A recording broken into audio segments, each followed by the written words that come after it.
तर मंडळी, आपण आहोत बेलापूर विधानसभा मतदारसंघात. इथल्या विद्यमान आमदार आणि महायुतीच्या उमेदवार मंदाताई म्हात्रे आपल्या बरोबर आहेत. अर्थात त्यांना आव्हान दिलेलं आहे तुतारी हाती घेऊन संदीप नाईक यांनी. मंदाताईंना पहिला थेट माझा प्रश्न, ताई, विकासाचे असे कोणते मुद्दे घेऊन पुन्हा एकदा आपण मतदारांसमोर जाताय आणि मतांचा जोगवा मागताय?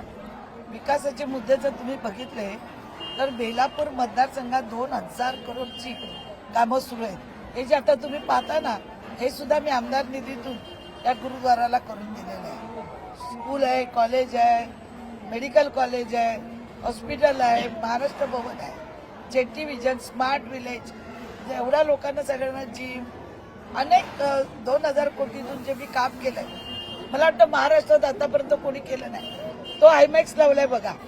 असे मी जवळजवळ 25 कोटीचे गल्ली गल्लीमध्ये आयमॅक्स लावलेत, सोलर आयमॅक्स, जेणेकरून वीज जी निर्मिती आहे, विजेची बचत, बिलाची बचत, असे अनेक प्रकल्प या नव्या मुंबईत मी आणणारी महाराष्ट्रातली एकमेव आमदार आहे. 25 कोटीचं तर जवळजवळ मॅजिक गार्डन आणि बटरफ्लाय गार्डन, 20 कोटी बेलापूर स्मार्ट विलेज, असे अनेक पैसा मी सरकारच्या माध्यमातून आणलेला आहे. समोरच्या त्यांच्याकडे बोलायला काही नाही आहे, म्हणून त्यांचा जो प्रचार जो चाललेला आहे तो एकच प्रचार आहे की मंदाताई म्हात्रे आक्रमक आहेत, बोलतात. कोणाबद्दल बोलतात? दलालाबद्दल बोलतात. कोणाबद्दल बोलतात? माझ्या नवी मुंबईकरांना जर कोण लुटत असेल तर मी त्यांच्याबद्दल बोलते. माझ्या नव्या मुंबईच्या लोकांची घरं डोळ्यासमोर ठेवून कोण जर रिडेव्हलपमेंटमध्ये जर आमच्या लोकांना, गरीब लोकांना त्रास देत असेल, त्याच्यासाठी मी आक्रमकपणे बोलते. मी कोणाला बोलते? विरोधकांना काही मुद्दे नाही, मग काहीतरी बातमी पसरवायची, 4 लोकांना पैसे द्यायचे. 10 वर्ष संदीप नाईक आमदार होता ऐरोली मतदारसंघात. किती कामं केली? एक काम त्यांनी शासकीय आणलेलं दाखवावं, माझ्याकडे 1 लाख रुपये न्यावे. मग हे आक्रमकपणा बोललं तर या काही शिव्या होतात का? म्हणजे मी बोलायचंच नाही का? एक महिला असून आज 35 वर्ष या सर्व लोकांशी मी जोडलेले आहे. 35 वर्ष मी या गुरुद्वारमध्ये येते. आज हे उमेदवार आहेत, मता टेकले, निघून गेले, पण यांच्याशी माझं जीवाचं नातं आहे. मी नवी मुंबईकरांची लूट कधी बी सहन करणार नाही आणि त्यासाठी मला काही बोललं तरी चालेल, पण मी माझा या दलालांपुढे आक्रमकपणा नरम होऊन देणार नाही. मंदाताई, कालच देवेंद्र फडणवीसांनी व्यासपीठावरती असं म्हटलं, गणेश नाईकांना पाहून असं म्हटलं की गद्दारांना घरी बसू.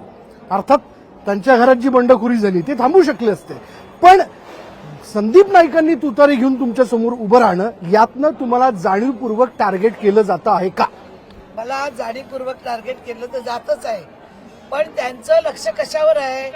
नव्या मुंबईचे दोन्ही मतदारसंघ निवडून आणायचे आणि त्याच्यामध्ये महानगरपालिकेचा मलिदा हा दरवेळी खात आलाय. यांच्याकडे काय धंदे पाणी आहे, तो काय उद्योग आहेत? ह्या उद्योगावरतीच, पालिकेच्या उद्योगावरतीच त्यांचं सगळं चालते आणि पालिका हातात पाहिजे म्हणून बापानी तिथे घेतला कमळ, पोरांनी घेतली तुतारी. आमचे लोक तुतारी सगळे बंद पाडतील.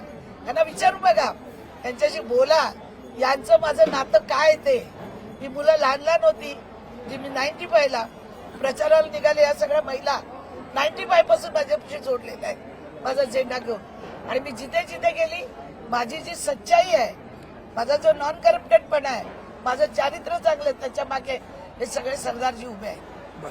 मंदाताई, तुम्ही कशातच नसता, म्हणजे तुम्ही टक्केवारीत नसता, तुम्ही कुठल्या विकासाच्या आड येत नाही, विकासकाच्या आड येत नाही आणि इतरही कामांमध्ये तुम्ही नसता. हे समोरच्याला खपत नाही किंवा तुमच्यामुळे त्यांची काही कामं थांबतात, असं काही गणित आहे का? अशी एक चर्चा आहे.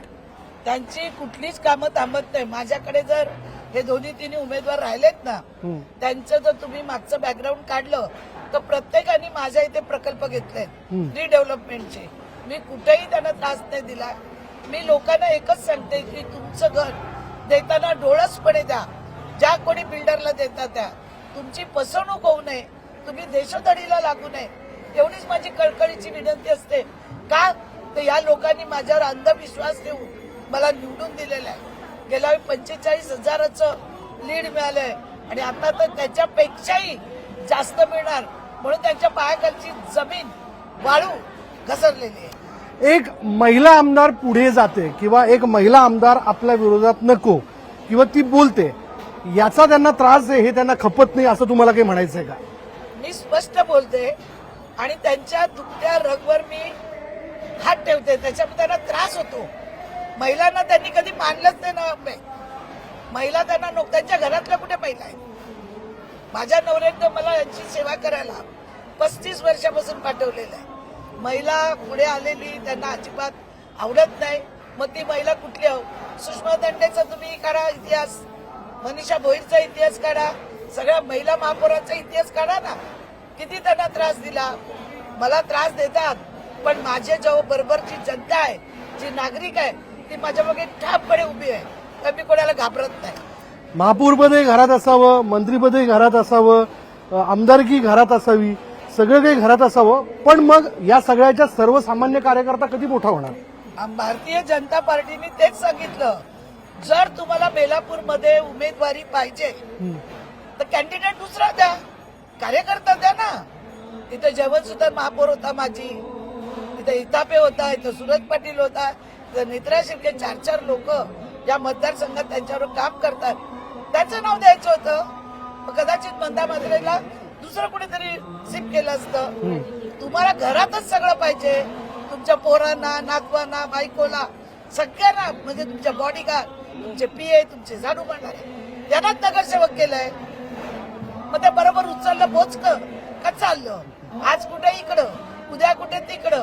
मग कुठल्याही पक्षात जायचं आणि पैसे आणायचा, हेच केलं आतापर्यंत. राष्ट्रवादीने यांना काय नाही दिलं, शरद पवारांनी यांना काय नाही दिलं. चड्डी बनियांपासून काढून दिलं, सगळी पदं यांच्या घरात. राष्ट्रवादी पक्ष मी लावला होता, मी महाराष्ट्रात मी फिरली होती. आणि शरद पवार सांगतात गद्दारांना जागा नाही. मग हे कुठले गद्दार?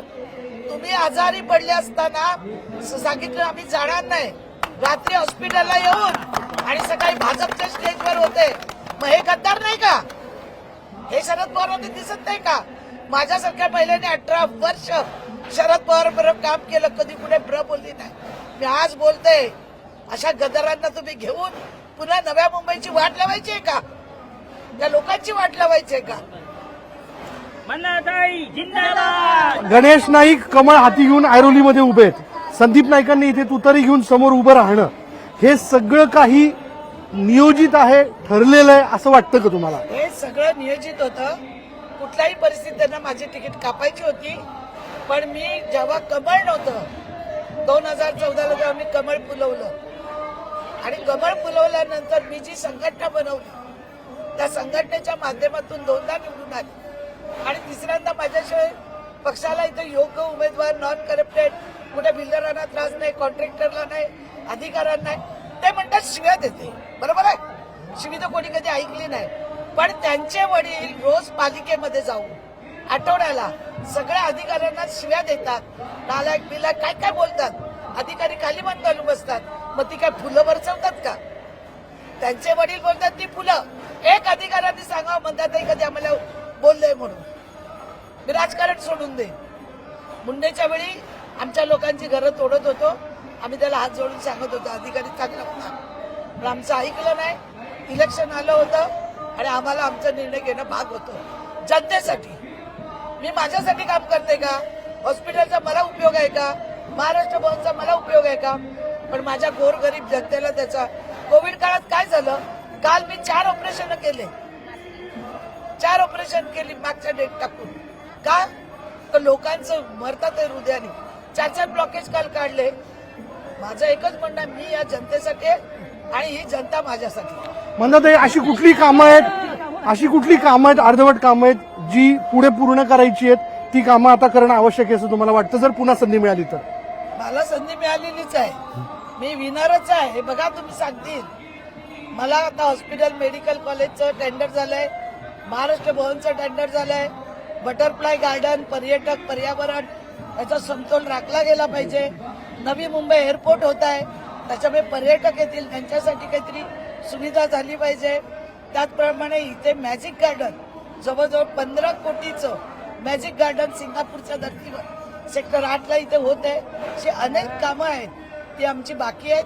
त्यासाठी मला आरोग्यासाठी, एज्युकेशनसाठी, पर्यटनसाठी काम करायचं आहे आणि त्यासाठी माझी लोक माझ्या बरोबर आहेत. विजयाचा विश्वास आहे. धन्यवाद. मोठा आहे. विजयाचा विश्वास मंदा मात्रे यांनी व्यक्त केलेला. व्हिडिओ जर्नलिस्ट संदीप पवारसह विशाल परदेशी, न्यूज 18 लोकमत, बेलापूर, मुंबई.